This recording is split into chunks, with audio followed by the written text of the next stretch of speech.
8,000కి మీకు జాబ్ వచ్చేంత వరకు నెవర్ బిఫోర్ నవంబర్ ఆఫర్ మనం తీసుకొచ్చేసాం. సో 28,000తో lifetime validity, prelims and mains full syllabus coverage in a detailed manner, ప్రతి స్టూడెంట్కి అర్థమయ్యేలా. మన ఇన్స్టిట్యూట్లో క్లాసెస్ ఎలా ఉంటాయి అని మీకు డౌట్ఫుల్గా ఉంటే ఈ సెషన్ అంతా వినండి. నేను ఎలా ఎక్స్ప్లెయిన్ చేస్తున్నా చూడండి. ఇదే రకంగా నేను పాలిటీ క్లాసెస్ చెప్తాను, ఎకానమీ చెప్తాను, ఎథిక్స్ చెప్తాను, అండ్ సీసాట్లో మళ్ళీ ఇంగ్లీష్ కూడా టీచ్ చేస్తాను. నాతో పాటు అదర్ ఫ్యాకల్టీ కూడా ఇదే స్టైల్లో ప్రతి స్టూడెంట్కి అర్థమయ్యేలా మన ఇన్స్టిట్యూట్లో చెప్పడం అనేది జరుగుతుంది. So let's kick start. So first article మీరు గమనిస్తే trends in tax revenue collection. Tax revenue కలెక్షన్లో ట్రెండ్స్ గురించి ఈ ఆర్టికల్ చెప్తోంది. సో ఈ ఆర్టికల్ మనకి ఇండియన్ ఎక్స్ప్రెస్ నుంచి తీసుకోవడం అనేది జరిగింది. హిందూ నుంచే కాకుండా ఆల్ అదర్ న్యూస్ పేపర్స్ నుంచి కూడా మనం ఆర్టికల్స్ తీసుకొని వీక్లీ ఎకానమీ రౌండప్ చేస్తున్నాం. సో ఇది ఎందుకు న్యూస్లో ఉందంటే రీసెంట్గా central Board of direct taxes వాళ్ళ డేటా మనకేం చెప్తుందంటే tax revenue trends for FY 23-24 ఆ డేటా అనేది బయటకు వచ్చింది. డేటా ఏం చెప్తుంది మనకి? Direct taxes accounted for 56.72% of total revenue. Total రెవెన్యూలో direct taxes 56.72%, highest in last 14 years. Indirect taxes వచ్చేసి 43.28%కి పడింది. సో ఓవరాల్గా ట్యాక్సెస్లో మనకి రెండు ఉంటాయి, డైరెక్ట్ ట్యాక్సెస్ ఉంటాయి, ఇండైరెక్ట్ ట్యాక్సెస్ ఉంటాయి. సో డైరెక్ట్ ట్యాక్సెస్ ఏంటి? డైరెక్ట్గా గవర్నమెంట్కి పే చేసే ట్యాక్సెస్. ట్యాక్స్ పేయర్ డైరెక్ట్గా కట్టేస్తాడు. ఎవరు? For example income tax. Salaried employees వాళ్ళకి వచ్చే శాలరీ మీద ఇన్కమ్ ట్యాక్స్ డైరెక్ట్గా గవర్నమెంట్కి కట్టేస్తారు. అలాగే కార్పొరేట్ ట్యాక్స్, కార్పొరేట్స్ వాళ్ళకి వచ్చే ప్రాఫిట్ మీద డైరెక్ట్గా గవర్నమెంట్కి కట్టేస్తారు. సో ఇట్లాంటివన్నీ కూడా మనకి డైరెక్ట్ ట్యాక్సెస్ అని చెప్పి అంటాం. అలాగే మరి ఇండైరెక్ట్ ట్యాక్స్ అంటే అర్థం ఏంటి?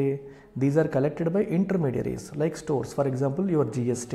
మనం ఏదైనా వస్తువు కొన్నాం అనుకోండి, ఆ వస్తువు మీద కూడా ట్యాక్స్ ఉంది. అయితే ఆ ట్యాక్స్ మనం డైరెక్ట్గా గవర్నమెంట్కి కడుతున్నామా? కట్టట్లేదు. ఆ స్టోర్ ఓనర్కి కడుతున్నాము. వాడు మన దగ్గర కలెక్ట్ చేసుకొని వాళ్ళు గవర్నమెంట్కి పే చేస్తారు. అయితే ఇక్కడ మన దగ్గర కలెక్ట్ చేసుకుని గవర్నమెంట్కి పే చేస్తారని చెప్తున్నాను కదా. సో అతను తన ప్రైస్ తగ్గించుకుంటాడా? తగ్గించడు. తను ఏం చేస్తారంటే తన ప్రైస్ అదే పెట్టి దానిపైన ట్యాక్స్ యాడ్ చేసి మన దగ్గర కలెక్ట్ చేసి అది గవర్నమెంట్కి పాస్ ఆన్ చేస్తారు. అందుకే ఒక పాయింట్ చెప్పాలి ఇక్కడ మీకు. డైరెక్ట్ ట్యాక్సెస్కి ఇండైరెక్ట్ ట్యాక్సెస్కి ఒక చిన్న ఇంట్రెస్టింగ్ డిఫరెన్స్ ఉంటుంది. డైరెక్ట్ ట్యాక్సెస్లో ఇతను వ్యక్తి అనుకుంటే ట్యాక్స్ అతని మీదే పడుతుంది, దాని యొక్క నొప్పి కూడా అతనే భరిస్తున్నాడు. సో దీన్ని మనం ఏమంటామంటే ఇన్సిడెన్స్. ఎవరి మీద ట్యాక్స్ పడుతుందంటే అతని యొక్క ఇన్కమ్ మీద. ఇంపాక్ట్ ఎవరికి పడుతుంది? అతనికే పడుతుంది. ఇంపాక్ట్ అంటే దాని ప్రభావం. సో డైరెక్ట్ ట్యాక్సెస్లో incidence and impact both are on the same candidate. Indirect ట్యాక్స్కి వచ్చేసరికి నువ్వు ఒక వస్తువు కొంటావు. సో ఇన్సిడెన్స్ ట్యాక్స్ దేని మీద పడుతుంది? ఆ వస్తువు మీద పడుతుంది, నీ మీద కాదు, లేదా నీ యొక్క ఇన్కమ్ మీద కాదు, వస్తువు మీద ట్యాక్స్ పడుతుంది. కానీ ఈ ట్యాక్స్ ఏదైతే ఉందో ఆ ట్యాక్స్ని ఎవరు కడతారు? నువ్వు కడతావు. So impact is on the consumer. Tax పడింది కారు మీదో, పేపర్ మీదో, దేని మీదనే పడవచ్చు. బట్ ఇంపాక్ట్ ఎవరి మీద పడుతుంది? నీ మీద. అంటే ఇన్సిడెన్స్ వేరు, ఇంపాక్ట్ వేరు. అలాంటి సినారియోని మనం ఇండైరెక్ట్ ట్యాక్స్ అంటాం. ఫర్ ఎగ్జాంపుల్ మీరు కారు కొంటున్నారు అనుకోండి, కారు మీద ట్యాక్స్ పడింది అంటాం. కారు మీద ట్యాక్స్ పడితే కారు మ్యానుఫ్యాక్చర్ చేసినోడు మీకు ప్రైస్ ఏమైనా తగ్గిస్తాడా? తగ్గించడు. తనేమైనా మన తరపున కట్టేస్తాడా? కట్టడు. తన ప్రైస్ పెట్టుకుంటాడు, దానిపైన ఈ ట్యాక్స్ యాడ్ చేస్తాడు. సో మనం కారు కాస్ట్తో పాటు మనం ఈ ట్యాక్స్ కట్టి కార్ డీలర్కి ఇస్తాం. కార్ డీలర్ మన దగ్గర కలెక్ట్ చేసుకున్న ట్యాక్స్ అమౌంట్ గవర్నమెంట్కి కట్టేస్తాడు. సో ట్యాక్స్ వేసింది కారు మీద, కానీ కట్టింది consumer. So incidence is on the item but the impact is on the consumer. అది ఇండైరెక్ట్ ట్యాక్స్. ఈ రెండింటికి మేజర్ డిఫరెన్స్ అది. సో ఒకసారి మనం చదువుకుంటా ఇలా బేసిక్స్ కూడా రివైజ్ చేసుకుంటూ వెళ్ళిపోతే మనకి ఈజీ ఉంటుంది. ఇప్పుడు CBDT గురించి మాట్లాడుతున్నాం కాబట్టి CBDT అనేది Central Board of Revenue Act 1963 ప్రకారం ఎస్టాబ్లిష్ చేయబడింది. It operates as a statutory authority. ఎందుకు స్టాట్యూటరీ అథారిటీ అన్నాను? Whenever I use the word statutory అంటే established as per a statute. Statute అంటే చట్టం. సో ఇక్కడ చట్టం ఉందిగా, Central Board of Revenue Act 1963 అనే స్టాట్యూట్ ఆధారంగా సిబిడిటీ ఎస్టాబ్లిష్ అయ్యింది. ఇది ఎక్కడ ఉంటుందంటే విత్ ఇన్ మినిస్ట్రీ ఆఫ్ ఫినాన్స్లో డిపార్ట్మెంట్ ఆఫ్ రెవెన్యూ కింద ఉంటుంది. మినిస్ట్రీ ఆఫ్ ఫినాన్స్లో డిపార్ట్మెంట్ ఆఫ్ రెవెన్యూ కింద సిబిడిటీ ఉంటుంది. సో వాళ్ళు ఏం చెప్తున్నారంటే డైరెక్ట్ ట్యాక్సెస్ మన టోటల్ రెవెన్యూలో డైరెక్ట్ ట్యాక్సెసే ఎక్కువ ఉన్నాయి, ఇండైరెక్ట్ ట్యాక్సెస్ తక్కువ ఉన్నాయి అని చెప్తున్నారు. ఇంకా ఏం చెప్తున్నారు? Key highlights. Personal income tax ఎంత ఉంది? 10.45 lakh crores ఉంది. It exceeded corporate tax which is 9.11 lakh crores. Personal income tax అంటే అర్థం ఏంటి? శాలరీడ్ ఇండివిజువల్స్ వాళ్ళ శాలరీ మీద వాళ్ళు కట్టే tax personal income tax. Corporate tax అంటే వాళ్ళకి వచ్చే ప్రాఫిట్స్ మీద వాళ్ళు కట్టేది, కంపెనీస్ కట్టేది corporate tax. So personal income tax అనేది కార్పొరేట్ ట్యాక్స్ కంటే ఎక్కువ ఉందనేది ఒక ఇంపార్టెంట్ హైలైట్. రెండోది direct tax to GDP ratio reached 20-year high of 6.64%. Tax to direct tax, only full tax కాదు, డైరెక్ట్ ట్యాక్స్ టు జీడిపి ఈ ratio అనేది 6.64%కి reach అయింది. చాలా ఎక్కువ ఉంది అని చెప్పేసి మనకి చెప్తున్నారు. అంటే డినామినేటర్లో జీడిపి వేసి న్యూమరేటర్లో డైరెక్ట్ ట్యాక్సెస్. డైరెక్ట్ ట్యాక్స్ అంటే ఇప్పుడు ఎంత వచ్చింది? అమౌంట్ ఇక్కడ రాయలేదు. ఆ అమౌంట్ బై జీడిపి వేసి ఇంటూ 100 వేస్తే పర్సంటేజ్ వస్తుంది కదా, ఆ పర్సంటేజ్ 6.64% ఉంది అంటున్నారు, which is a good sign. Then tax buoyancy rose to 2.12 in 23-24, indicating tax revenue grew more than twice as fast as nominal GDP. ఇది వెరీ ఇంట్రెస్టింగ్ టర్మ్ ఇది, tax buoyancy. Tax buoyancy definition ఇక్కడ ఇచ్చాము చూడండి. Tax buoyancy measures the relationship between changes in government tax revenue and GDP growth. It reflects how tax revenue responds to economic growth. సింపుల్గా చెప్పాలంటే డినామినేటర్లో GDP growth వేస్తాం. Let's say GDP మనకి 10% grow అయింది అనుకోండి. అదే టైంలో ట్యాక్స్ రెవెన్యూ మనకి 12% గ్రో అయింది అనుకుందాం. సో జీడిపి 10% గ్రో అయితే ట్యాక్స్ రెవెన్యూ 12% గ్రో అయితే అప్పుడు ట్యాక్స్ బుయాన్సీ ఎంత అవుతుంది? 1.2. Tax buoyancy is 1.2. Whenever tax buoyancy is more than 1, what does it mean? GDP పెరిగిన దానికంటే ట్యాక్స్లో గ్రోత్ ఎక్కువ ఉంది అని అర్థం. ఇక్కడ ఎంత ఉంది ట్యాక్స్ బుయాన్సీ? 2.12. అంటే జీడిపి 1 పెరిగితే ట్యాక్స్ 2.12 పెరిగినట్టు. జీడిపి 100% పెరిగితే ట్యాక్స్ రెవెన్యూ 212% పెరిగినట్టు. అంటే జీడిపి డబల్ అయితే ఇది మోర్ దాన్ ట్రిపుల్ అయినట్టు. అర్థమవుతుందా మీకు? So tax buoyancy is nothing but డినామినేటర్లో చేంజ్ ఇన్ జీడిపి, న్యూమరేటర్లో change in terms of percentage of tax revenue. అలా వేస్తే వచ్చేదాన్ని మనం ట్యాక్స్ బుయాన్సీ అంటాము. And tax buoyancy more than 1 ఉందంటే అక్కడ జీడిపి గ్రోత్ కన్నా జీడిపి పెరిగినప్పుడు అంటే ఎకానమీ గ్రో అవుతున్నప్పుడు ట్యాక్స్ రెవెన్యూ ఇంకా ఎక్కువ పెరుగుతుంది అని అర్థం అనమాట. అయితే ట్యాక్స్ రెవెన్యూ, ట్యాక్స్ బుయాన్సీ దీని మీద ఆధారపడుతుంది. The size of the tax base, ఎంతమంది ట్యాక్స్ కడుతున్నారు, ఎంతమంది పీపుల్ ఉన్నారు, ఎంతమంది సంపాదిస్తున్నారని కాదు. ట్యాక్స్ బేస్ అనేది is not equal to number of employees. చాలామంది వర్కర్స్ ఉన్నప్పటికీ, చాలా కంపెనీస్ ఉన్నప్పటికీ, చాలామంది ఎంప్లాయీస్ ఉన్నప్పటికీ అందరూ tax కట్టకపోవచ్చు.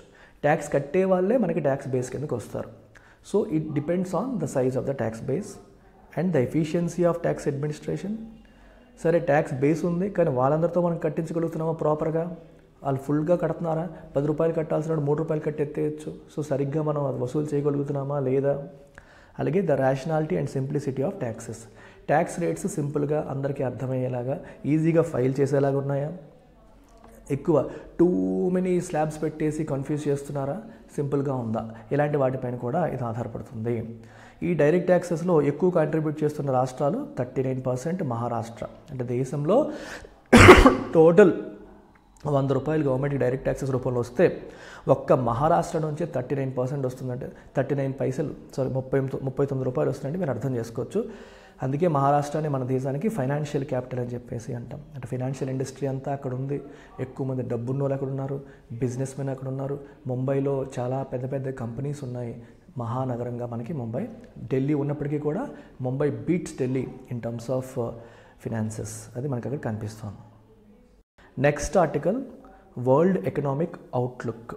So world economic outlook ఎవరు రిలీజ్ చేస్తారు? IMF, ఇంటర్నేషనల్ మానిటరీ ఫండ్, వీళ్ళు రిలీజ్ చేశారు. సో వీళ్ళు ఏమంటున్నారంటే ఇండియా యొక్క గ్రోత్ ప్రొజెక్షన్స్ 7% ఉంటుంది FY24కి, FY25కి 6.5% ఉంటుంది అని చెప్పి వీళ్ళు అంటున్నారు. FY25కి 6.5%, FY24కి 7% ఇండియా యొక్క గ్రోత్ ప్రొజెక్షన్ అని చెప్పేసి IMF వాళ్ళ వరల్డ్ ఎకనామిక్ అవుట్లుక్ రిపోర్ట్ అనేది చెప్తుంది. అయితే ఈ వరల్డ్ ఎకనామిక్ అవుట్లుక్ అనేది న్యూస్లో ఉంది కాబట్టి వరల్డ్ ఎకనామిక్ అవుట్లుక్ దీని గురించి మనం బ్యాక్గ్రౌండ్ తెలుసుకోవాలి. ఇది ఎవరు రిలీజ్ చేస్తారు? IMF వాళ్ళు రిలీజ్ చేస్తారు. ఇది ఎన్నిసార్లు వస్తుందంటే సంవత్సరానికి 2 సార్లు, బై యాన్యువల్, అంటే ఏప్రిల్లో ఒకసారి, అక్టోబర్లో ఒకసారి, సంవత్సరానికి 2 సార్లు, 6 నెలల వ్యవధిలో 2 సార్లు ఇది రిలీజ్ అవుతుంది. మరి దీని పని ఏంటి?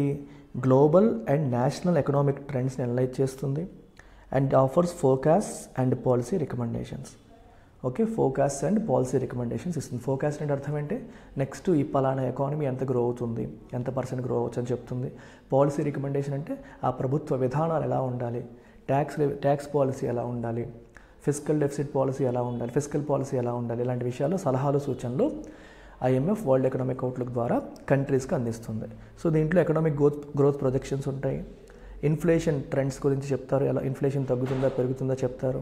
అలాగే ఫినాన్షియల్ స్టెబిలిటీ పరంగా అసెస్మెంట్ చేస్తారు. ఫినాన్షియల్ స్టెబిలిటీ ఏ కంట్రీకి బాగుంటుంది? ఫిస్కల్ డెఫిసిట్ అనేది అదుపులో ఉండి, అప్పులు అనేవి అదుపులో ఉంటే స్టెబిలిటీ బాగుంటుంది. అప్పులు బాగా పెరిగిపోయి బ్యాలెన్స్ ఆఫ్ పేమెంట్ పరిస్థితి బాగాలేకపోతే, అలాగే ఫిస్కల్ డెఫిసిట్ పరిస్థితి బాగాలేకపోతే స్టెబిలిటీ బాగాలేదు అని చెప్తాం. దీని ఇంపార్టెన్స్ ఏంటి? It's a crucial tool for policy makers, researchers and investors. దేనికోసం? To navigate the global economy. Global economy navigate చేయడానికి చాలా ఇంపార్టెంట్ టూల్. ఎందుకని? దీని ద్వారానే మనం ఏ స్థాయిలో ఉన్నామని తెలుస్తుంది. మనం ఇంకా ఏం చెయ్యాలో ఒక ఎక్స్టర్నల్ ఎక్స్పర్ట్ మనకి చెప్పినట్టు అనమాట. సో మనం UPSC ప్రిపేర్ అవుతున్నాం, నీట్గా ప్రిపేర్ అవుతూ వెళ్తున్నాం. నీ ప్రిపరేషన్ ఒకరు క్లోజ్గా అబ్జర్వ్ చేసి నీ ప్రిపరేషన్లో లోపాలన్నిటిని కనిపెట్టి నువ్వు పలానా అవుతావని చెప్పి పలానాలా ఉండాలని నీకు సలహా చెప్పారనుకో, ఎలా ఉంటుందో ఇది కూడా అంతే.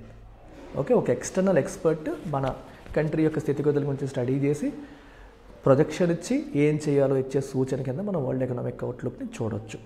ఇండియా స్పెసిఫిక్గా వరల్డ్ ఎకనామిక్ అవుట్పుట్ రిపోర్ట్లో ఏమున్నాయి?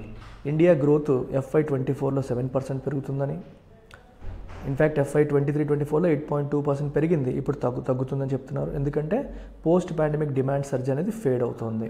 పాండమిక్ టైంలో కొనాల్సిన వాళ్ళందరూ చాలా వరకు కొనుగోళ్ళు వాయిదాలు వేసేసారు. అలా వాయిదాలు వేసిన వాళ్ళందరూ కూడా 22-23 తర్వాత 23-24 ఈ 2 ఫైనాన్షియల్ ఇయర్స్లో విపరీతంగా పర్చేజెస్ చేశారు. ఎందుకంటే 19-20, 20-21, 21-22 ఈ 3 సంవత్సరాలు తగ్గిపోయాయి. కొనాల్సిన కొనకుండా దాచుకున్నారు because of pandemic and other reasons. In fact 2021, 21-22 ఆ 2 సంవత్సరాలు. సో వాళ్ళంతా నెక్స్ట్ 2 ఇయర్స్లో జేబుల్లోంచి డబ్బులు బయటికి తీశారు, విపరీతంగా కొన్నారు. దానివల్ల ఎకానమీ బాగా గ్రో అయింది. అది ఇప్పుడు ఏమవుతుంది? మెల్లమెల్లగా ఫేడ్ అవుతుంది. ఎన్నాళ్ళు ఉంటుంది అలాగా? సో స్లో అయిపోతుంది. సర్జ్ అంటే పెరుగుదల. పోస్ట్ పాండమిక్ తర్వాత డిమాండ్లో వచ్చే పెరుగుదల మెల్లగా ఫేడ్ అయిపోవడం వల్ల, తగ్గిపోవడం వల్ల అది 7%కి స్లో డౌన్ అయిందని చెప్తున్నారు. అలాగే ఇన్ఫ్లేషన్ FY24-25లో 4.4%కి తగ్గుతుందని చెప్తున్నారు. FY25-26లో 4.1%కి తగ్గుతుందని కూడా చెప్పడం జరుగుతుంది. In line with global trends లాగే ప్రపంచం అంతా ఎలాగైతే ఇన్ఫ్లేషన్ అదుపులోకి వచ్చిందో ఇండియాలో కూడా వస్తుంది అని చెప్పడం జరుగుతుంది. డొమెస్టిక్ డిమాండ్ పరంగా తీసుకుంటే strong consumption, investment momentum backed by favourable domestic policies. అంటే గవర్నమెంట్ నుంచి పాలసీస్ అన్నీ చాలా ఫేవరబుల్గా ఉన్నాయి. కన్జంప్షన్ బాగానే ఉంది, ఇన్వెస్ట్మెంట్ మొమెంటం కూడా బాగానే ఉంది. ప్రభుత్వం నుంచి కావచ్చు, కార్పొరేట్ నుంచి కావచ్చు ఎక్కువగా ఇన్వెస్ట్ చేస్తున్నారు. డిస్పైట్ ద గ్లోబల్ స్లోడౌన్, ప్రపంచవ్యాప్తంగా స్లోడౌన్ ఉన్నప్పటికీ ఇండియాలో బాగానే ఉంది. అండ్ RBI వాళ్ళు 7.2% గ్రోత్ ఫోర్కాస్ట్ మెయింటైన్ చేస్తున్నారు. ఎందుకంటే because of robust domestic demand. World wide slowdown ఉన్నప్పటికీ డొమెస్టిక్ డిమాండ్ బాగుండడం వల్ల ఇండియన్ ఎకానమీ గ్రో అవుతుందని RBI కూడా ప్రొజెక్ట్ చేస్తుంది. దీనికి ఈ ఆర్టికల్ మనం హిందూలోంచి తీసుకున్నాం. So look at this article. Nobel prize in economics. ఎకనామిక్స్లో నోబెల్ ప్రైజ్ గురించి ఈ ఆర్టికల్ మాట్లాడుతుంది. సో ఎకనామిక్స్లో నోబెల్ ప్రైజ్ ఎవరికి వచ్చింది? ముగ్గురికి వచ్చింది. ఎవరా ముగ్గురు? Daron Acemoglu, Simon Johnson and James A Robinson. వీళ్ళ ముగ్గురికి వచ్చింది. ఎందుకు వచ్చిందంట? For their ground breaking research on how institutions shape economic prosperity. Very very interesting story. ఇక్కడ ఉన్నది కాకుండా నేను మీకు ఒక కథ చెప్తా, జాగ్రత్తగా వినండి. So there is a place called Nogales. Nogales అని ఒక సిటీ ఉంది. సో ఈ సిటీ ఎలా ఉంటుందంటే అమెరికాకి మరియు మెక్సికోకి బార్డర్లో ఉంటుంది. నొగేల్స్లో నార్దర్న్ పార్ట్ యుఎస్లో ఉంది, సదరన్ పార్ట్ మెక్సికోలో ఉంది. నొగేల్స్ సరిగ్గా మధ్యలో మీరు నిల్చొని అటు ఇటు చూసారనుకోండి, నార్త్ సైడ్ అంతా కూడా చాలా రిచ్గా ప్రాస్పరిటీతో ఉంటుంది. సదరన్ పార్ట్ చూసారనుకోండి చాలా పూర్గా, క్రైమ్ ఎక్కువగా ఉంటుంది. కానీ అక్కడెక్కడ మనుషులు వేరే అంటే సేమ్, వాళ్ళు వేరు వాళ్ళు వీళ్ళు ఒకేలా ఉంటారు, ఒకే రకమైన ఫుడ్ తింటారు, ఒకే రకమైన మ్యూజిక్ వింటారు, అన్నీ సేమ్. డిఫరెన్స్ ఏంటి? ఇన్స్టిట్యూషన్స్ అంటే వ్యవస్థలు. ఇది అమెరికాలో మంచి చట్టాలు ఉన్నాయి, అమెరికాలో ప్రాపర్ డెమోక్రసీ ఉంది. మనకు ఎవరైనా సరైన రాజకీయ నాయకులు లేకపోతే వీళ్ళు ఓట్లేసి వాళ్ళు రిమూవ్ చేస్తారు. అండ్ చట్టాలు ఎలా ఉంటే ఎవరైనా కొత్తగా బిజినెసెస్ పెట్టాలన్నా ఏం చేయాలన్నా ప్రోత్సహించేలాగా ఉంటాయి. అదే ఇటువైపు మెక్సికోలో క్రైమ్ చాలా ఎక్కువ, కరప్షన్ చాలా ఎక్కువ, and is of doing business లేదు, అండ్ పొలిటీషియన్స్ కూడా చాలా క్రూక్డ్ ఉన్నారు. అంటే వ్యవస్థల్లో ఉన్న డిఫరెన్స్ వల్ల ఎకనామిక్ ప్రాస్పరిటీ కూడా మారిపోతుంది. అయితే ఈ ఒక్క పాయింట్ చెప్పినందుకు వాళ్ళకి ఇది రాలేదు. గత 100-200 సంవత్సరాల చరిత్రను వాళ్ళు తిరగేసి యూరోపియన్ కొలనైజర్స్, ఇది చాలా ఇంపార్టెంట్ పాయింట్. యూరోపియన్ కొలనైజర్స్ అంటే ఎవరు? మన వాళ్ళు. ఇవి డచ్, పోర్చుగల్, బ్రిటన్, వీళ్ళంతా ఒకానొక టైంలో వీళ్ళు ప్రపంచంలో 80%ని కొలనైజ్ చేశారు, అంటే వలస రాజ్యాలుగా మార్చేశారు. అంటే ప్రపంచమంతా ఒకానొక టైంలో ఈ బ్రిటన్, ఈ పోర్చుగల్, ఫ్రాన్స్, ఈ యూరోపియన్ కంట్రీస్ అన్నీ కూడా కొలనైజ్ చేసేసాయి ఒకానొక టైంలో. మరి అన్నింటినీ యూరోప్ కొలనైజ్ చేసినప్పుడు, అన్నింట్లో కూడా యూరోపియన్ వ్యవస్థలు అనేవి వ్యాపించినప్పుడు మరి అన్ని దేశాలు ఒకేలా ఉన్నాయా అంటే లేవు. కొన్ని దేశాలు ఒకలా ఉన్నాయి, కొన్ని దేశాలు ఇంకోలా ఉన్నాయి. దీనికి కారణం ఏంటి అని చెప్పి వాళ్ళు రీసెర్చ్ చేసి ఒక పాయింట్ చెప్పారు. ఏం చెప్పారంటే కంట్రీస్ని 2 రకాలుగా డివైడ్ చేశారు. కంట్రీస్ లైక్ ఇండియా, బ్రెజిల్ ఇట్లాంటి వాటిలో పాపులేషన్ చాలా ఎక్కువగా ఉంది. కంట్రీస్ లైక్ యుఎస్ని కూడా బ్రిటన్ కొలనైజ్ చేసింది. యుఎస్ ఇప్పుడు వరల్డ్ నెంబర్ 1 కంట్రీ అయి ఉండొచ్చు, బట్ ఒకప్పుడు it was a British colony. ఒకప్పుడు యుఎస్ కూడా బ్రిటిష్ కాలనీ. సో యుఎస్ని కూడా బ్రిటన్ కొలనైజ్ చేసింది. ఆ టైంలో ఇక్కడ ఏం చెప్పాలంటే వాళ్ళు ఏం చెప్తున్నారంటే పాపులేషన్ ఎక్కువగా ఉన్నప్పుడు అక్కడ లేబర్ షార్టేజ్ ఉంటుందా? ఉండదు. లేబర్ షార్టేజ్ అనేది ఉండదు. సో కాబట్టి యూరోప్ నుంచి ఇక్కడికి వచ్చి సెటిల్ అయిన వాళ్ళు తక్కువ. Okay, you can say fewer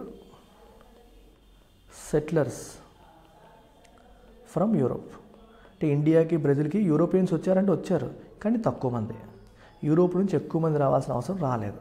but country like యూఎస్లో ఆల్రెడీ పాపులేషన్ తక్కువ ఉంది. So more people from Europe move to US. ఎక్కువ మంది యూరోప్ నుంచి యూఎస్కి మూవ్ అయ్యారు. ఇదంతా ఎందుకు చెప్తున్నాను? జాగ్రత్తగా వినండి. ఇక్కడ ఏమంటున్నారంటే వీళ్ళు యూరోప్ నుంచి ఎక్కువ మంది యూఎస్ మూవ్ అవ్వడం వల్ల మరి యూఎస్లో ఉన్న పీపుల్లో యూరోపియన్స్ కూడా ఎక్కువ మంది ఉంటారు. సో కాబట్టి they established inclusive systems, inclusive institutions. అంటే అందరినీ కలుపుకొని పోయేలాగా, అందరికీ మంచిగా చూసేలాంటి వ్యవస్థలు ఎస్టాబ్లిష్ చేశారు. ఎందుకంటే ప్రజల్లో యూరోపియన్స్ కూడా ఎక్కువ మంది ఉన్నారు కాబట్టి. కానీ ఇండియా, బ్రెజిల్ లాంటి దేశాల్లో దే పుట్ ఎక్స్ట్రాక్టివ్ ఇన్స్టిట్యూషన్స్. అంటే ఏంటి? జనాల్ని పీల్చి పిప్పి చేసేలాగా. వాళ్ళకి లేబర్ షార్టేజ్ లేదు, అక్కడే కావాల్సినంత మంది జనాలు ఉన్నారు. సో వాళ్ళని ఎక్స్ప్లాయిట్ చేసేలాగా ఎక్స్ప్లాయిటేటివ్, ఎక్స్ట్రాక్టివ్ ఇన్స్టిట్యూషన్స్ని సెటప్ చేశారు. అంటే వ్యవస్థల్ని పెట్టారు. ఇక్కడ మీకు అర్థం చేసుకోండి, ఇక్కడ ఎక్స్ట్రాక్టివ్ ఇన్క్లూజివ్ అంటే మీనింగ్ ఏంటి? ఫర్ ఎగ్జాంపుల్ మీరు పత్రికా స్వేచ్ఛ తీసుకోండి, ఫ్రీడమ్ ఆఫ్ ప్రెస్. ఇండియాలో ఫ్రీడమ్ ఆఫ్ ప్రెస్ తక్కువ ఉండింది, అమెరికాలో ఎక్కువ ఉండింది. ఎందుకంటే అక్కడ అమెరికాలో సెటిల్ అయిన వాళ్ళు యూరోపియన్స్ కూడా ఎక్కువ ఉన్నారు. మీరు ఈ రెస్ట్రిక్షన్స్ పెట్టేసామనుకోండి వాళ్ళకు కూడా ఇబ్బంది అవుతుంది కదా. అది ఇండియా లాంటి దేశాల్లో వాళ్ళు తక్కువ, మన వాళ్ళు బాగా ఎక్కువ కాబట్టి నోరు నొక్కడానికి ఇట్లాంటివి పెట్టేవారు. అంటే వ్యవస్థలు అనేవి సరిగ్గా ఉంటేనే ఎకనామిక్ ప్రాస్పరిటీ కూడా ఉంటుంది. అంటే చట్టాలు సరిగ్గా ఉండాలి, బిజినెస్ చేసుకునే వాళ్ళకి అనుకూలమైన వాతావరణం ఉండాలి, పొలిటీషియన్స్ క్రైమ్కి, కరప్షన్కి దూరంగా ఉండాలి. అవన్నీ ఉన్న చోట ప్రాస్పరిటీ వస్తుంది, లేని చోట రాదు. సో కొన్ని చోట్ల వ్యవస్థలు మంచిగా ఉన్నాయి, ఇన్క్లూజివ్గా ఉన్నాయి లైక్ యుఎస్. కొన్ని చోట్ల వ్యవస్థలు బాలేవు లైక్ మెక్సికో అండ్ ఇండియా. అందుకని ఈ దేశాల మధ్య తారతమ్యాలు ఎక్కువగా ఉన్నాయి అని చెప్తాం. అంటే అమెరికాని బ్రిటన్ కొలనైజ్ చేసింది, ఇండియాని కొలనైజ్ చేసింది. కానీ అమెరికా ఎందుకు డెవలప్ అయింది, ఇండియా ఎందుకు డెవలప్ కాలేదు అంటే ఈ వ్యవస్థల్లో ఉన్న కారణం. అని ఈ నోబెల్ లారియట్ చెప్పారంటే. ఇండియా స్పెసిఫిక్గా చెప్పలేదు, బట్ ఓవరాల్గా ఇన్స్టిట్యూషన్స్ అనేవి ఎంత ఇంపార్టెంట్ రోల్ ప్లే చేస్తున్నాయి అని చెప్పడం జరిగింది. Institutional structures especially in former European colonies influence economic outcomes అనేది వీళ్ళు చెప్పడం జరిగింది. And they spoke about extractive institutions. High European settler mortality rates ఉన్న చోట ఎక్స్ట్రాక్టివ్ ఇన్స్టిట్యూషన్స్ ఉన్నాయి which often persisted and hindered development. దీనివల్ల డెవలప్మెంట్ అనేది ఎక్కువగా ఉంటుంది. ఇక్కడ సెటిలర్ మార్టాలిటీ రేట్ అన్నారు. మార్టాలిటీ రేట్ అంటే అర్థం ఏంటి? చనిపోవడం. అంటే ఎలాంటి చోట ఈ సెటిలర్స్ చనిపోవడం ఎక్కువగా జరిగింది. చనిపోవడం అంటే అర్థం ఏంటి? అక్కడ వ్యాధులు, జబ్బులు. ఫర్ ఎగ్జాంపుల్ ఇండియాలో ఉన్న వాతావరణాన్ని తట్టుకోలేక యూరోపియన్స్ చనిపోయేవారు ఎక్కువ మంది. అది యూఎస్లో అయితే ఉండగలిగేవారు. అట్లా మార్టాలిటీ రేట్ ఎక్కువ ఉండే చోట వీళ్ళు ఎక్స్ట్రాక్టివ్ సిస్టమ్స్ పెట్టేశారు. అవి అంటే ఎక్స్ట్రాక్టివ్ అంటే మీనింగ్ ఏంటి? అక్కడ మనకి అందరినీ కలుపుకొని వెళ్ళేలా కాకుండా ఇబ్బంది పెట్టేలాగా, ఓకే, ఎక్స్ప్లాయిట్ చేసేలాంటి సిస్టమ్స్ వాళ్ళు తీసుకురావడం అనేది జరిగింది. అందువల్ల అక్కడ పరిస్థితులు బాలేవు అని అర్థం. ఓకే, అర్థమవుతుందమ్మా? కొంతమంది చేతిలోనే మొత్తం ఉండి ప్రజల్ని, రిసోర్సెస్ని ఎక్స్ప్లాయిట్ చేసేలాంటి సిస్టమ్స్ ఎక్కువగా తెచ్చారు. నొగేల్స్ మీకు ఆల్రెడీ చెప్పాను, మెక్సికో మరియు యుఎస్ బార్డర్లో ఉన్న కంట్రీ ఇది. దీని స్టోరీ చెప్పేశాను. సో ఈ Nobel prize in economic sciences అనేది స్వీడిష్ సెంట్రల్ బ్యాంక్ 1968లో ఎస్టాబ్లిష్ చేసింది. Significant contributions to economics and చేసిన వాళ్ళకి ఇది ఆనర్ చేస్తుంది. And it complements the original Nobel prizes in physics, chemistry, medicine, literature and peace. వీటన్నిటిని ఇది కాంప్లిమెంట్ చేస్తుంది. కాంప్లిమెంట్ అంటే యాడ్ అవుతుంది. Already physics, chemistry, medicine, literature and peace ఉన్నాయి. దానికి ఇది ఎడిషనల్గా యాడ్ అవుతుంది అని, ఒక ఎడిషన్ లాగా మనకి కనిపిస్తుందని చెప్తున్నారు. సో నెక్స్ట్ ఆర్టికల్ తీసుకుంటే మళ్ళీ ఐఎంఎఫ్ యొక్క రిపోర్ట్. ఇందాక ఐఎంఎఫ్ వాళ్ళ వరల్డ్ ఎకనామిక్ అవుట్లుక్ రిపోర్ట్ చూసాం. ఇప్పుడు ఐఎంఎఫ్ వాళ్ళ గ్లోబల్ పబ్లిక్ డెట్ ఇన్సైట్స్ గురించి మనం మాట్లాడుతున్నాం. సో ఐఎంఎఫ్ వాళ్ళు ఏం చెప్తున్నారంటే, ఫిస్కల్ పాలసీ పరంగా వాళ్ళు తీసుకున్న రిపోర్ట్ ఏం చెప్తుందంటే, global public debt will hit a record $100 trillion. $100 trillion reach అవుతుంది గ్లోబల్ పబ్లిక్ డెట్ అని చెప్తున్నారు. అసలు పబ్లిక్ డెట్ అంటే ఏంటి? It refers to total amount of money that a government owes to external creditors. External creditors అంటే ఎవరు? Other governments కావచ్చు, international financial institutions కావచ్చు, and domestic creditors like local banks కావచ్చు, సిటిజన్స్ కావచ్చు, డొమెస్టిక్ ఇన్స్టిట్యూషన్స్ కావచ్చు.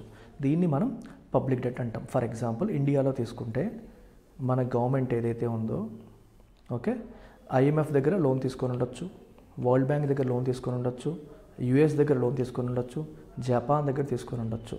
వాళ్ళందరి దగ్గర మనం ఎంతైతే తీసుకున్నామో అదంతా కూడా మన అప్పు కిందకు వస్తుంది.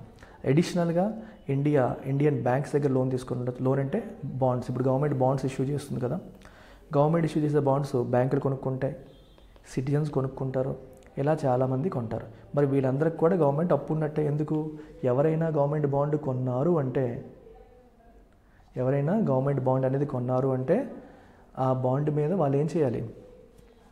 తిరిగి ఇవ్వాలి కదా, తిరిగి డబ్బులు ఇవ్వాలి మరియు వడ్డీ కూడా చెల్లించాలి. కాబట్టి అది గవర్నమెంట్ పాయింట్ ఆఫ్ వ్యూలో అప్పే. గవర్నమెంట్ బాండ్ ఇష్యూ చేసినట్టు అర్థం ఏంటి? ఎవరో కొన్నారని.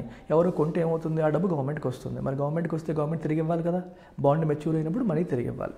సో అది గవర్నమెంట్ డెట్ కిందకి వస్తుంది. సో ఇవన్నీ కూడా గవర్నమెంట్ డెట్ కిందకి వస్తాయి. అయితే దీంట్లో ఫారిన్ లెండర్స్ నుంచి తీసుకున్నది ఎక్స్టర్నల్ డెట్ అవుతుంది, ఇంటర్నల్గా తీసుకున్నది డొమెస్టిక్ డెట్ కింద వస్తుంది.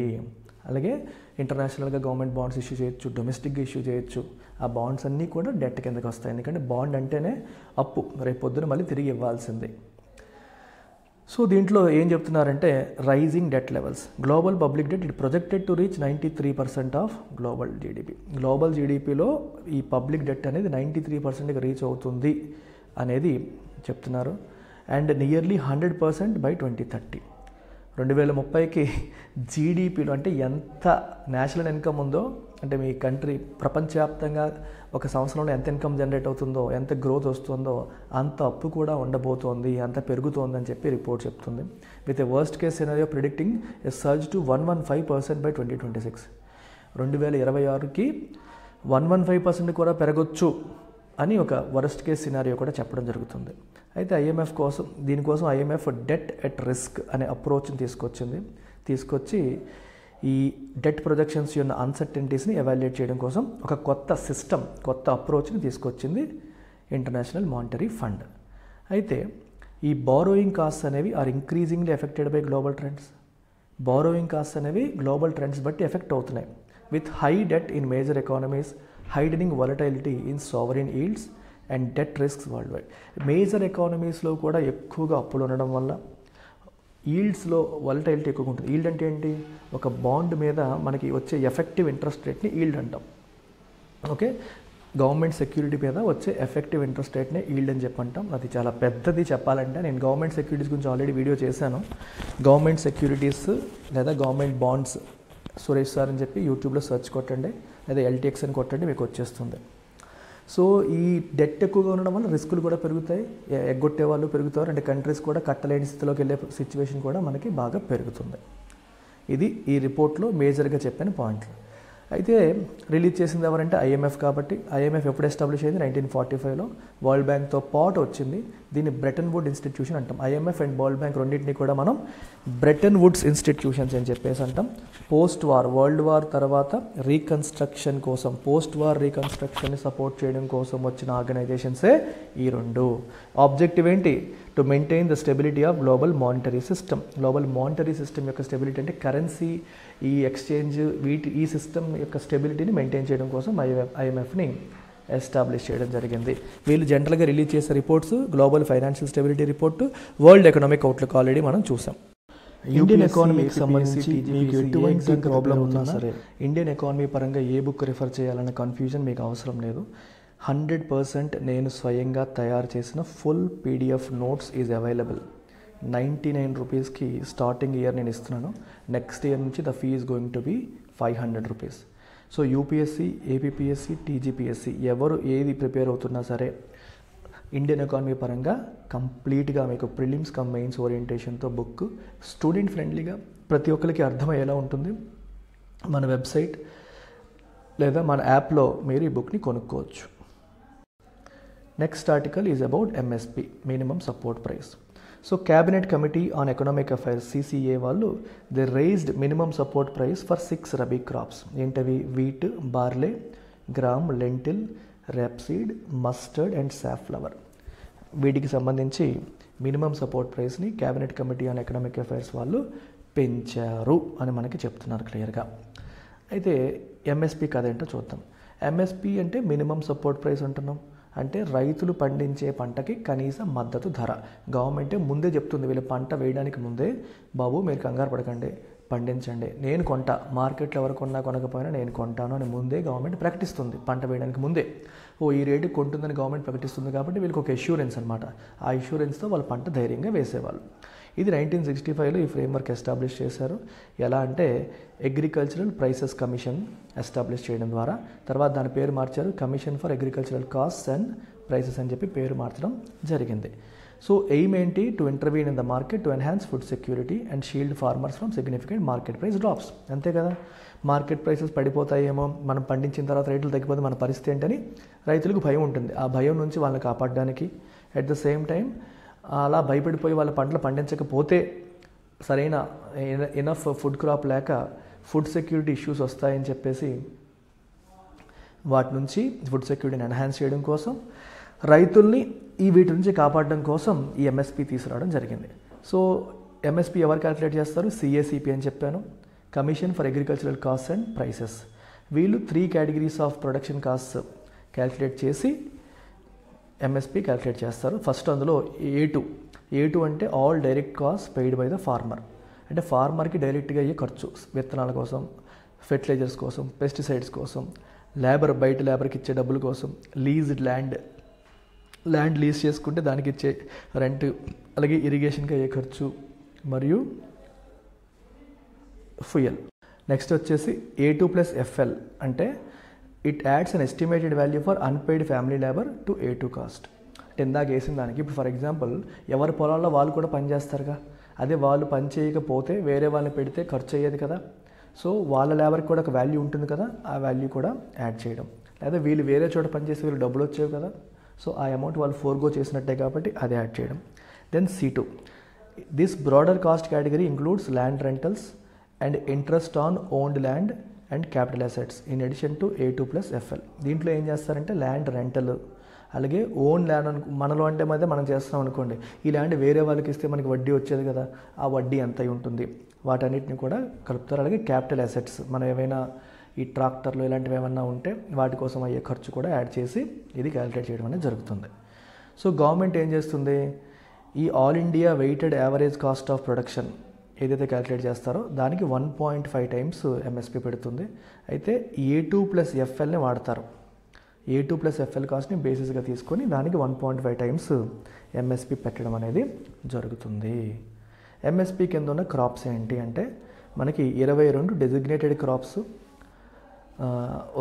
వాటికి MSP ఇస్తుంది. అలాగే sets fair and remunerative price for sugar కేన్కి FRP, దానికి MSP ఉండదు, FRP ఇస్తుంది. 22లో 14 ఖరీఫ్ క్రాప్స్ ఉన్నాయి, 6 రబీ క్రాప్స్ ఉన్నాయి, 2 కమర్షియల్ క్రాప్స్ ఉన్నాయి. క్రాప్స్ పేర్లు కూడా ఒకసారి చూసేసుకోండి. సిరియల్స్ వచ్చేసి paddy, wheat, barley, jowar, bajra, maize, ragi. Pulses వచ్చేసి గ్రామ్, అర్హర్ లేదా tur, moong, urad and lentil. Oil seeds వచ్చేసి groundnut, rapeseed, mustard, toria, soybean, sunflower seed, sesame, safflower seed and niger seed. Other crops raw cotton, raw jute, copra, dehusked coconut. Sugar cane FRP వస్తుంది, దానికి fair and remunerative price, it is not under MSP. Okay, ఇది గుర్తుపెట్టుకోండి. So this is about the article. అంటే మీకు article ఏం చెప్పిందంటే ఈ 6 rabi క్రాప్స్కి MSP పెంచారు. సో ఈ టైంలో మనం ఒకసారి MSPని రివైజ్ చేసుకున్నాం అంతే. అయితే FRP అంటున్నాం కదా, మరి ఫెయిర్ అండ్ రెమ్యూనరేటివ్ ప్రైస్ అంటే అర్థం ఏంటి?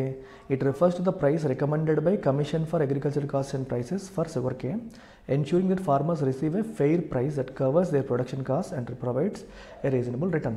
MSP అనేది మనకి ఫార్మర్స్కి డైరెక్ట్గా గవర్నమెంట్ పే చేసే amount.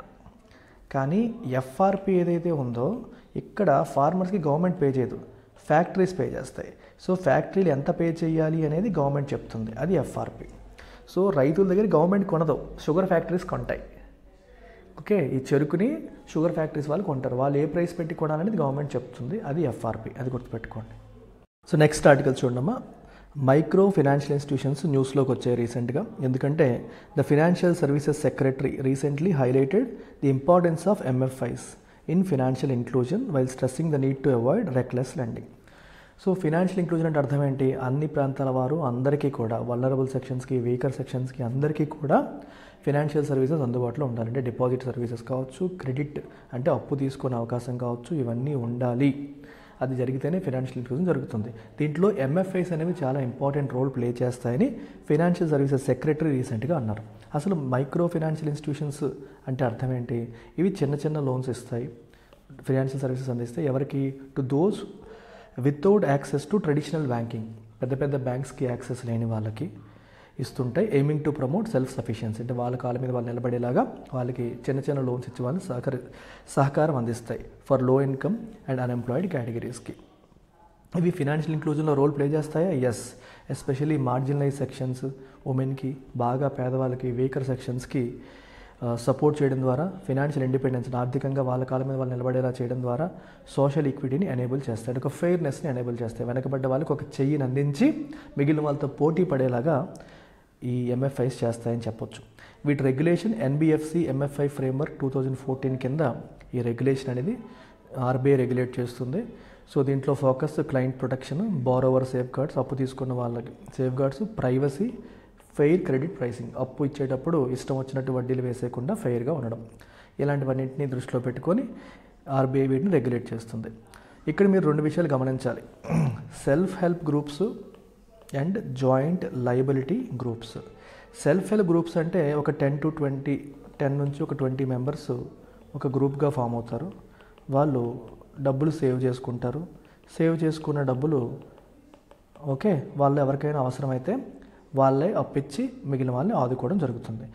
And self help groups అనే వాళ్ళకి ఇంకా ఎక్కువ డబ్బులు అవసరమయ్యాయి అనుకోండి, వాళ్ళు బ్యాంకుల దగ్గరికి వెళ్ళి యాజ్ ఎ గ్రూప్ వాళ్ళు లోన్ తీసుకోవడం కూడా జరుగుతుంది.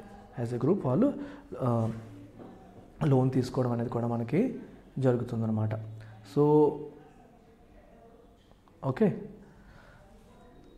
రైట్, యాజ్ ఎ గ్రూప్కి వస్తుంది. అలాగే the other one is joint liability group. Joint liability group కొంచెం విచిత్రంగా ఉంటుంది. సో ఇది ఏంటంటే ఒక లెట్స్ సే 4 to 10 మెంబర్స్ కలిపి ఒక గ్రూప్గా ఫామ్ అయ్యి వీళ్ళు కలిసి లోన్ అప్లై చేస్తారు. వీళ్ళు జనరల్గా ఎంఎఫ్ఐ దగ్గర తీసుకుంటారు. ఎస్హెచ్జీస్ ఎక్కువగా బ్యాంక్ దగ్గర తీసేసుకుంటే వీళ్ళు ఇంకా చిన్నవన్నమాట, చిన్న లోన్స్ మైక్రో ఫైనాన్షియల్ ఇన్స్టిట్యూషన్స్ దగ్గర ఎక్కువగా తీసుకోవడం అనేది జరుగుతుంది. వితౌట్ కొలాటరల్, అంటే ఎటువంటి హామీ లేకుండా, ఎటువంటి కొలాటరల్ లేకుండా. అయితే లోన్ రీపేమెంట్కి వీళ్ళు జాయింట్ రెస్పాన్సిబిలిటీ, వీళ్ళందరూ జాయింట్గా రెస్పాన్సిబిలిటీ వహిస్తారు. మాదందరిది కలిపి బాధ్యత అని వహించడం అనేది జరుగుతుంది. అంటే ఒకడు కట్టకపోయినా మిగిలిన ముగ్గురు ఆ బాధ్యత అనేది తీసుకోవాల్సిన పరిస్థితి ఉంటుంది అనేది ఇక్కడ చాలా చాలా ఇంపార్టెంట్. సెల్ఫ్ హెల్ప్ గ్రూప్స్ కూడా మైక్రో ఫైనాన్స్ ఇన్స్టిట్యూషన్ దగ్గర తీసుకోవచ్చు, బట్ ఎక్కువగా జేఎల్జీ అనేది మనకి ఎంఎఫ్ఐస్ దగ్గర తీసుకోవడం అనేది మనం చూస్తాం.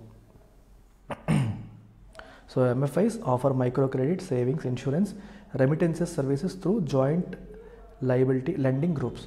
లయబిలిటీ లెండింగ్ అనొచ్చు, రెండు రకాలకు కూడా మనం అనొచ్చు. వీటి ద్వారా ఇవ్వడం అనేది జరుగుతుంది. సో ఆర్బీఐ గైడ్లైన్స్ ఒకసారి మైక్రో ఫైనాన్స్ ఒకసారి చూద్దాము. Self help group, micro finance పరంగా ఆర్బీఐ గైడ్లైన్స్ ఏం చెప్తున్నాయంటే, సో దీంట్లో మనకి 3 లక్షల వరకు ఇన్కమ్ ఉన్న వాళ్ళకి కొలేటరల్ ఫ్రీ లోన్స్ ఇవ్వండి. 3 లక్షలు దాటిన వాళ్ళకి ఇవ్వకూడదు. 3 లక్షల లోపు ఇన్కమ్ ఉన్న వాళ్ళకి కొలేటరల్ ఫీ, హామీ లేకుండా లోన్ ఇవ్వమని చెప్పంటున్నారు. Loans capped at 50% of monthly income. వాళ్ళ మంత్లీ ఇన్కమ్లో 50% వరకు మాత్రమే లోన్ ఇవ్వమని చెప్పారు. ప్రీపేమెంట్ చేస్తే పెనాల్టీ వేయొద్దని చెప్తున్నారు. ఎన్బిఎఫ్సి ఎంఎఫ్ఐ లోన్స్లో 75% అనేవి మైక్రో ఫైనాన్స్ కింద క్వాలిఫై అవ్వాలి అనేది ఆర్బీఐ యొక్క రూల్. ఒకప్పుడు 85% మైక్రో ఫైనాన్స్ కింద రావాలని చెప్తే ఇప్పుడు 70% మైక్రో ఫైనాన్స్ కింద రావాలని చెప్పడం అనేది జరిగింది. ఓకేనా?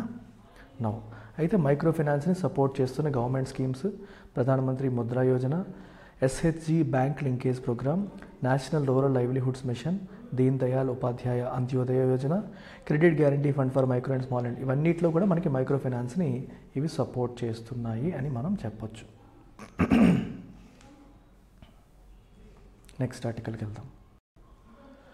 యూపీఎస్సీ ఆస్పిరెంట్స్ ఎకానమీ మీరు ఒకవేళ స్ట్రగుల్ అవుతూ ఉంటే బ్లైండ్గా కళ్ళు మూసుకొని నా యూపీఎస్సీ ఎకానమీ కోర్స్ మీరు తీసుకోవచ్చు. డెమో కావాలంటే అడగండి. హండ్రెడ్స్ ఆఫ్ వీడియోస్ యూట్యూబ్లోనే మీకు కనిపిస్తాయి, మీరు చెక్ చేయొచ్చు. 5,000 రూపీస్కి నేను లైఫ్ టైం వ్యాలిడిటీతో కోర్స్ అనేది అందిస్తున్నాను. చాలామంది 1 మంత్ అడుగుతారు. లైఫ్ టైం తీసుకోండి, ఎప్పటికప్పుడు అప్డేటెడ్ క్లాసెస్ ఉంటాయి, అప్డేటెడ్ నోట్స్ ఉంటుంది, అప్డేటెడ్ క్విజెస్ ఉంటాయి. So through out your preparation ఇది మీకు తోడుగా ఉంటుంది. ఈ నెంబర్కి మీరు కాంటాక్ట్ చేసి వివరాలు తెలుసుకోవచ్చు. నెక్స్ట్ ఆర్టికల్ చూడండి. స్టేట్ కంటింజెంట్ డెట్ ఇన్స్ట్రుమెంట్స్ అని article. Global sovereign debt round table GSDR which tackles challenges in debt restructuring will discuss state contingent debt instruments అని చెప్పి రాశారు. అసలు GSDR అంటే అర్థం ఏంటి, SCDI అంటే అర్థం ఏంటి, ఇప్పుడు ఒకసారి డిస్కస్ చేద్దాం. డెట్ రీస్ట్రక్చరింగ్ అంటే అర్థం ఏంటి, అది కూడా డిస్కస్ చేద్దాం. ఫర్ ఎగ్జాంపుల్, ఒక వ్యక్తి ఇంకొకరి దగ్గర 5 yearsకి అప్పు తీసుకున్నాడు అనుకోండి. 5 yearsలో కట్టేస్తారని చెప్పి 15% వడ్డీ అని చెప్పి అనుకున్నాడు, కానీ కట్టలేకపోతున్నాడు. సో వాడు మళ్ళీ వాళ్ళ దగ్గరికి వెళ్ళి, నేను 5 yearsలో కట్టలేను, 10 yearsలో కడతాను, సో వడ్డీ 16% అయినా పే చేస్తాను అని చెప్పి మార్చుకున్నాడు అనుకోండి టర్మ్స్ని. This is called restructuring. Terms of the లోని మార్చేసుకోవడం అనమాట. సో SCDI అంటే ఏంటి, స్టేట్ కంటింజెంట్ డెట్ ఇన్స్ట్రుమెంట్స్. ఏంటివి? These instruments facilitate faster debt restructuring by offering bonds with payouts linked to a country meeting specific economic or fiscal targets. అంటే అర్థం ఏంటి, మీరు ఎగ్జాంపుల్ ఇచ్చారు, Ukraine's GDP linked bonds where payouts are tied to economic growth. బేసికల్గా మనం ఒక bond issue చేశారనుకోండి. Bond issue చేసినప్పుడు ఏమవుతుంది, you say the face value of the bond యొక్క ఫేస్ వాల్యూ మెన్షన్ చేస్తాము, కూపన్ రేట్, దాని మీద వడ్డీ ఎంత అని చెప్తాము, అలాగే మెచ్యూరిటీ ఎప్పుడు అని చెప్తాం, ఎప్పుడు మెచ్యూర్ అవుతుంది, ఎంత వడ్డీ పే చేస్తారు, ఎంత అనేది ఉంటుంది. కానీ ఇక్కడ ఏమంటున్నారు, SCDI. ఈ డెట్ ఇన్స్ట్రుమెంట్స్ ఏం చెప్తున్నాయంటే, ఈ బాండ్ యొక్క రీపేమెంట్ ఎప్పుడు పే చేస్తారు అనేది జనరల్గా ముందే మెన్షన్ చేయాలి కదా.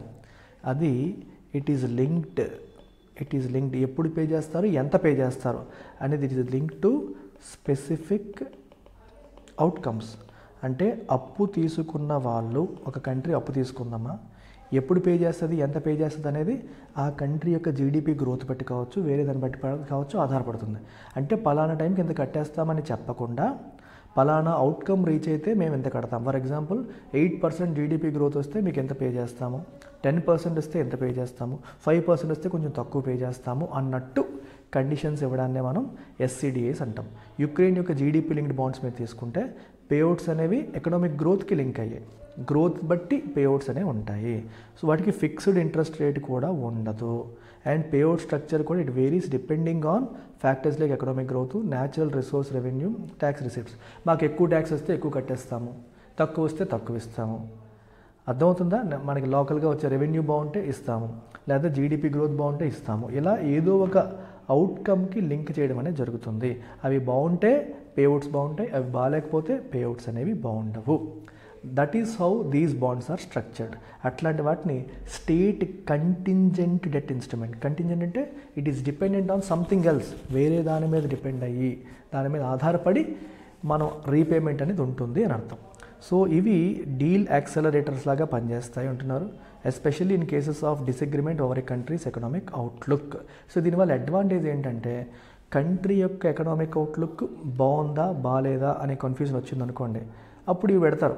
దీనివల్ల ఏమవుతుంది, బాబు మేము బాగుంటే మేము ఎక్కువ పే చేస్తాం, బాగాలేకపోతే తక్కువ పే చేస్తాం, అది మీకు ఓకేనా అంటాం. ఎందుకంటే ఒక కంట్రీ రేపు పొద్దున్న ఎంత గ్రో అవుతుందో మనకు అంచనా లేదనుకోండి, ఆ కంట్రీ లోన్ అడుగుతుంది అనుకోండి, లేదా డెట్ బాండ్ ఇష్యూ చేస్తుంది అనుకోండి, అప్పుడు వీళ్ళు సరిగ్గా పే చేయగలరా లేదా అని అనుమానాలు అనుకుండొచ్చు. So they might say when we're doing good we'll pay more, when we're not doing great మా పేమెంట్ తక్కువ ఉంటుంది. అప్పుడు మేము బాగాలేనప్పుడు మా పేమెంట్ తక్కువ ఉంటుంది కాబట్టి మాకు స్ట్రెస్ తక్కువ ఉంటుంది, మేము బాగున్నప్పుడు మేము ఎక్కువ పే చేస్తాం కాబట్టి మీకు బర్డెన్ తీరిపోతుంది. సో ఇట్లా మా పరిస్థితి తగ్గట్టుగా లోన్ పే చేసే అవకాశం లేదా రీపే చేసే అవకాశాన్ని క్రియేట్ చేయడం ద్వారా ఈ డీల్ అనేది యాక్సలరేట్ అవుతుంది. లేకపోతే వీళ్ళకి ఇస్తే డబ్బులు వస్తాయో రావా, వీళ్ళకి కెపాసిటీ ఉందా లేదా మనం కన్ఫ్యూజ్ అవుతాం. సో బాగుంటే ఎక్కువ బాగాలేకపోతే తక్కువ అనే సిచ్యువేషన్ క్రియేట్ చేయడం వల్ల వాళ్ళు బాగాలేనప్పుడు కూడా పేమెంట్ అనేది తక్కువ ఉంటుంది కాబట్టి స్ట్రెస్కి గురవ్వరు, బాగున్నప్పుడు పేమెంట్ ఎక్కువ ఇస్తారు కాబట్టి మనకి వెంటనే వస్తుంది. ఇట్లా ఎస్సీడీఐస్ అనేవి వచ్చాయి.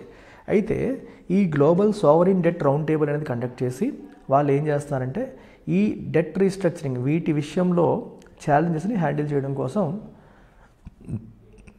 వాళ్ళు మీటింగ్ అనేది ఏర్పాటు చేశారు. సో జిఎస్డిఆర్ అనేది it was co-chaired by IMF, world bank and G20 presidency, present Brazil. So GSDR began its work in 2023. ఇందులో official bilateral creditors like Paris club members, new creditors అంటే ఎవరు అప్పిచ్చేవాళ్ళు. ప్యారిస్ క్లబ్ అనేది group of countries అనమాట, వీళ్ళు అప్పులు ఇస్తూ ఉంటారు. అలాగే క్రెడిటర్స్ అంటే అప్పులు ఇచ్చేవాళ్ళు, ప్రైవేట్ క్రెడిటర్స్, బారోయింగ్ నేషన్స్ అప్పు తీసుకున్న దేశాలు, అప్పు ఇచ్చే దేశాలు, అలాగే ప్రైవేట్ ఇన్స్టిట్యూషన్స్ కూడా అప్పు ఇచ్చేవి, వాళ్ళందరూ కూడా దీంట్లో భాగం. ప్యారిస్ క్లబ్ మీకు చెప్పాను 1956లో ఇది ఫామ్ అయింది. Informal group of creditor nations, countries అనమాట, a group of nations which focused on supporting countries facing financial difficulties, particularly those struggling with debt repayment. డబ్బు పే చేయలేకుండా స్ట్రగుల్ అవుతున్న వాళ్ళకి సపోర్ట్ చేయడం కోసం ఇన్ఫార్మల్గా ఏర్పాటైన గ్రూప్ ఆఫ్ కంట్రీసే ప్యారిస్ క్లబ్. సో జిఎస్డిఆర్ మీటింగ్లో వీళ్ళందరూ పార్టిసిపేట్ చేసి ఈ స్టేట్ కంటింజెంట్ డెట్ ఇన్స్ట్రుమెంట్స్ యొక్క రీపేమెంట్ స్ట్రక్చర్స్లో ఇష్యూస్ని సార్ట్ అవుట్ చేయడం కోసం ఆ ఛాలెంజెస్ని ఎలా ఓవర్కమ్ చేయాలని మీటింగ్ పెట్టుకున్నారు.